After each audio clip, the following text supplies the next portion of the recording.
Tourism in Cherokee. The Cherokee Indians were one of the largest tribes during the colonial period and to this day remain one of the most recognized tribes in the country. The Cherokee have their own written language called the Cherokee Syllabary, in which language they later published their own newspapers. The Cherokee also adopted many other ways of the Euro-Americans, such as hunting, landowning, and farming. Many children were also sent to boarding schools in which they were taught the Euro-American ways over the ways of their ancestors. In 1827, the Cherokee wrote and adopted their own constitution that was modeled after the Constitution of the United States. The Cherokee also thought it important to elect someone that could speak English fluently into a high position to communicate and negotiate with the United States government. After the Cherokee had done everything in its power to assimilate, the U.S. government still went back on past treaties and promises and forcibly removed the Cherokees from their natural home. Thousands of Cherokees were forced to walk hundreds of miles away from their home and many of their belongings. Hundreds of Cherokees died along the way due to illness, starvation, dehydration, and exhaustion.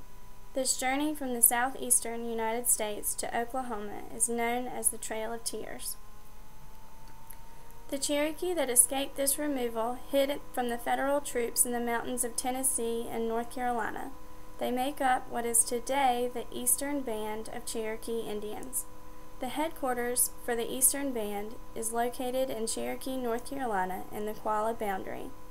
Tourism has generated revenue for the Cherokee Indians since 1806, when Chief James Vann opened an inn, tavern, and a ferry across the Chattahoochee River. Today, they are capitalizing on our capitalist economy. A drive into Cherokee, North Carolina is filled with Indian souvenir shops, amusement parks, zoos, hotels, and of course the casino. Many of the Indian souvenir shops seem as authentic as the gigantic conch shells sold in the souvenir shops in Myrtle Beach, South Carolina. They all seem to be selling Hollywood's idea of Native American identity. Authentic Cherokee souvenirs are of much more class than these souvenir shops. Down the road at the Qualla Arts and Crafts Mutual, such souvenirs are sold. This is where you see the authentic Cherokee baskets, wood-carved figurines, and jewelry. The Qualla Arts and Crafts Mutual is marketing a much more authentic Cherokee identity as opposed to the Hollywood pan-Indian identity at the souvenir shops that line the streets downtown. The differences are clearly seen in the marketing schemes and the location of these two types of venues. Most of the souvenir shops selling the pan-Indian souvenirs are located on the main street alongside petting zoos, amusement parks, and other tourist attractions. Their signs are loud and gawky, often with lights and pictures of Indians with headdresses on or war paint.